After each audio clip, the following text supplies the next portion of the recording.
In this lecture, we'll cover some other confidence intervals that we haven't yet talked about in the other video lectures. Recall that the objective of a confidence interval is to estimate something about a population, which you cannot measure directly, often because the population is too large.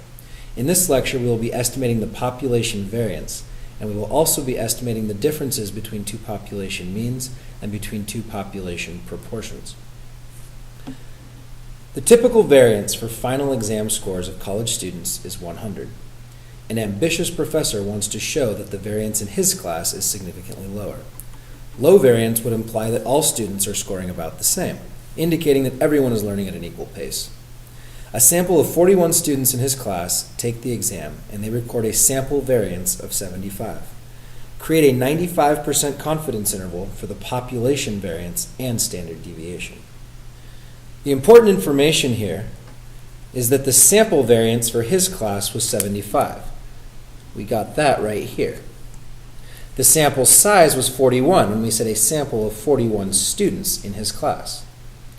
Our confidence level is 95% because I instructed you to create a 95% confidence interval.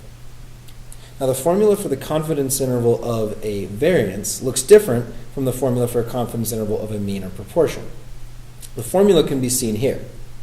You take the sample size minus 1 times the sample variance divided by a special number from your chi-squared table, and I'll show you where that comes from.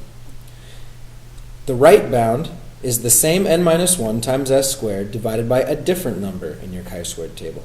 It's actually a pretty easy confidence interval to calculate once you get these two numbers from your chi-squared table. The two numbers we'll be finding in the chi-squared table will end up being 59.3 and 24.4. So when we calculate the two bounds of our confidence interval, we see that with 95% confidence, the true population variance for all of this professor's students can be found in between the numbers 50.55 and 122.8.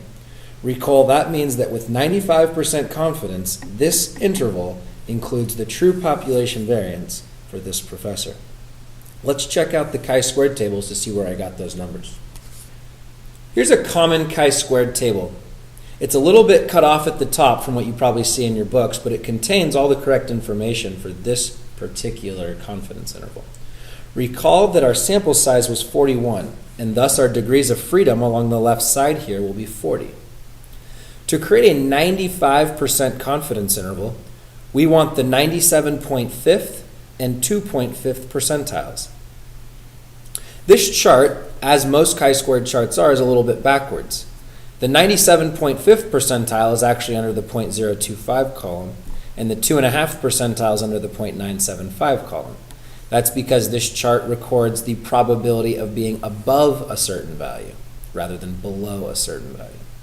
So to find a 95% confidence interval, that still means we're going to go between these two numbers, the 0.975 and 0.025. If you wanted to make a 90% confidence interval, you'd go between 0.95 and 0.05. A 99% confidence interval, and you'd go between 0.995 and 0.005. So because we want these columns with 40 degrees of freedom, there's where I recorded my two denominators, 24.433 and 59.342. That's for a 95% confidence interval with a sample size of 41 and degrees of freedom of 40. To convert any confidence interval for variance into a confidence interval for the standard deviation, all you have to do is take the square root of both bounds. So the square root of 50.55 to the square root of 122.78 becomes your new confidence interval for the standard deviation. That should translate to about 7.1 to 11.1 for your confidence interval for the standard deviation. Now we move into the confidence intervals for two samples. This is where you have two populations you'd like to compare, and you're going to use one sample from each population to compare them. We've seen this example before in a past video lecture, but we're going to convert the question now into a confidence interval question. A survey of 1,000 students nationwide showed a mean ACT score of 21.4. A survey of 500 Ohio scores showed a mean of 20.8.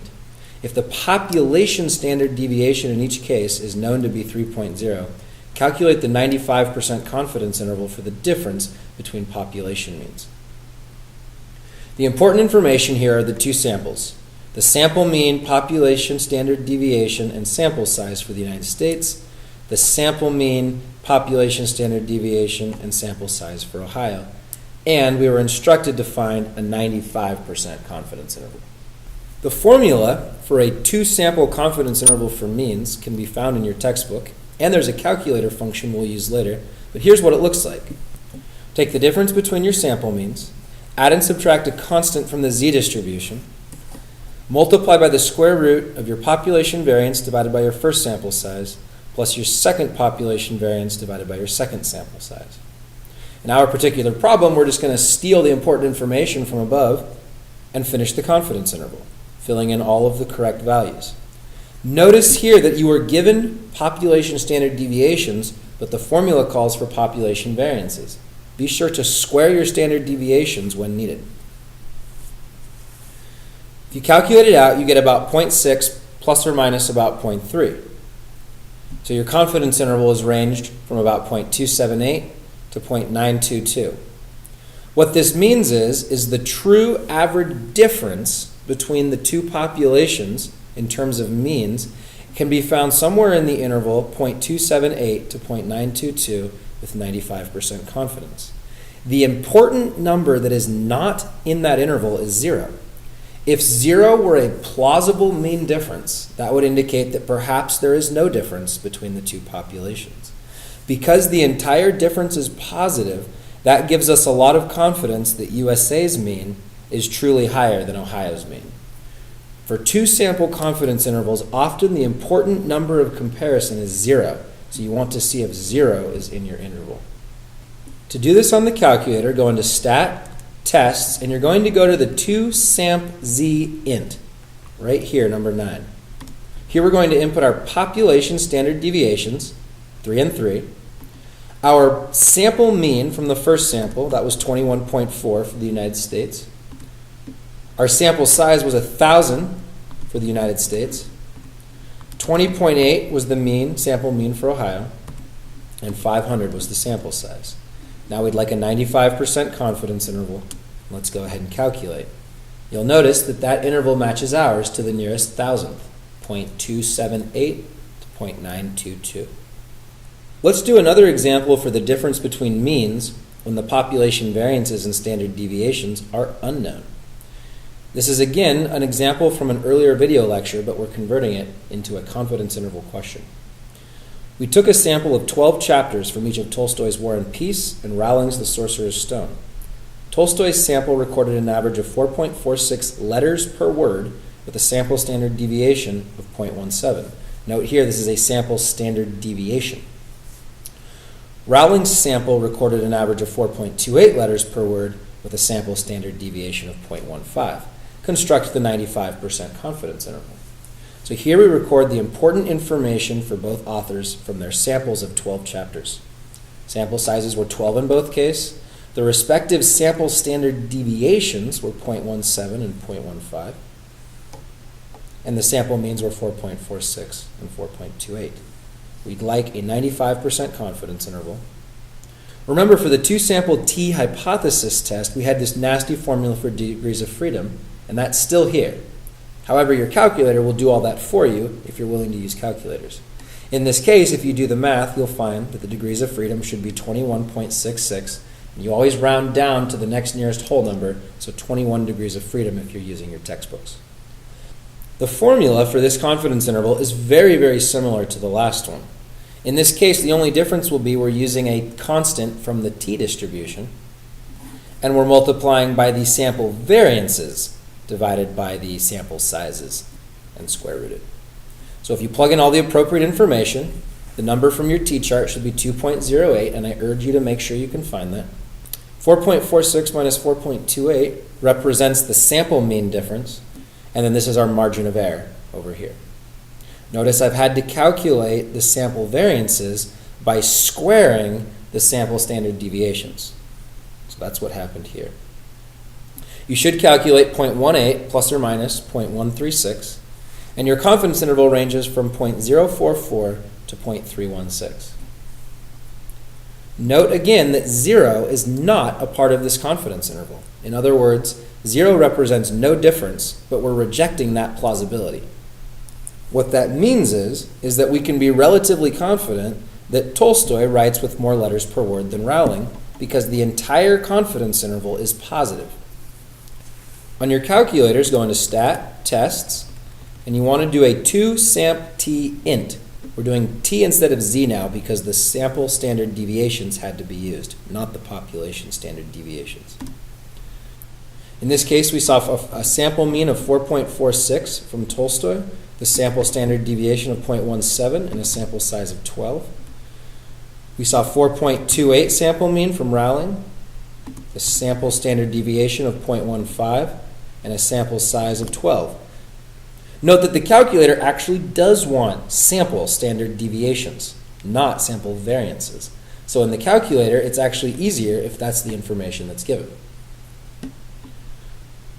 Now we're going to do our 95% confidence interval. We're not going to pool, and we'll calculate. You'll notice that these values here to the nearest thousandth are the exact same as those values there. Finally, let's find the confidence interval for the difference between two population proportions. Let's use our example of the autistic children from 1990 and 2010 that we've used before. In a sample of 1,098 children from across the United States in 1990, 12 were diagnosed with autism. 20 years later, in 2010, a new random sample of 1,055 children was gathered, and 22 were diagnosed with autism. Construct a 99% confidence interval for the difference in proportions. The important information here are the two sample proportions, the one from 2010 and the one from 1990. Those proportions are about 2.1% and 1.1% from sample sizes of 1,055 and 1,098 respectively. Note here that we want to make a 99% confidence interval, which will adjust the constant from the z-distribution that we use later. The formula for this confidence interval involves finding the difference between the two sample proportions, multiplying by the z constant associated with a 99% confidence interval, and then multiplying by the sum of these two fractions, all square rooted. Here we have the first sample proportion times 1 minus the first sample proportion over the first sample size, and the second sample proportion times 1 minus the second sample proportion over the second sample size. If you fill in all the correct numbers here, using 2.576 from your T table in the final row, you'll get a confidence interval, a 99% confidence interval, that stretches from negative 0.004 to positive 0.024. Note that 0 is included in this interval. So with 99% confidence, we would not be able to reject the possibility that the two population proportions were the same. If you want to do this on the calculator, go to Stat, Tests. We're looking for a 2-prop z int, the two proportion z interval. Here we're going to enter all of the important information we saw in this step here. Sample size of 1055. Here we had 12 observations with a sample size of 1098. So this is our 2010 sample and our 1990 sample. Here we want 99% confidence, which is a little bit unusual for us, but it's good to know that you can always easily adjust that value.